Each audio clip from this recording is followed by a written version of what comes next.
কুয়াশায় অনেক কষ্ট হচ্ছে, গাড়ি চালানো যাচ্ছে না, যাত্রীদের কষ্ট, আমাদেরও কষ্ট, গাড়ি চালাতে খুব দুর্ভোগ কষ্ট হচ্ছে।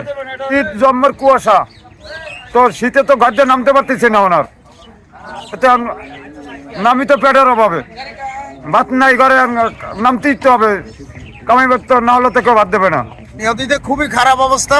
আমরা নদীতে যারা বোট চালাই, এরা সামনাসামনি হইলে কারো লাগে কারো অ্যাক্সিডেন্ট হয়ে যায়, দুর্ঘটনা হয়ে যায়, এতে তো আমরা কেউ দায়ী না, এ আল্লাহর পক্ষ থেকে। কিন্তু আমাদের কিছু করার নাই, তো আমরা গরিব মানুষ, আমরা এই বোট চালাই শীতে, ঠান্ডায়, কুয়াশায় খুব আমরা ক্লান্ত। এই নদীতে এত কুয়াশা, আধা ঘন্টার পথ আসতে 1.5 ঘন্টা লাগছে, কিচ্ছু দেখা যায় না। নিজের ট্রলারে যাত্রী উঠলে যাত্রীরও দেখা যায় না, সামনে থেকে চালানো যায় না, এত কুয়াশা। আজকে তো প্রচুর পরিমাণ কুয়াশার কারণে গাড়ি চালানো যাচ্ছে না, গাড়ির হেডলাইট জ্বালাইয়া গাড়ি চালানো লাগতেছে। এমনি রাস্তাঘাটের লোকজন বেশি নাই, এমনি ভাড়া বাক্কা নাই, এমনি চলতেছে না বেশি।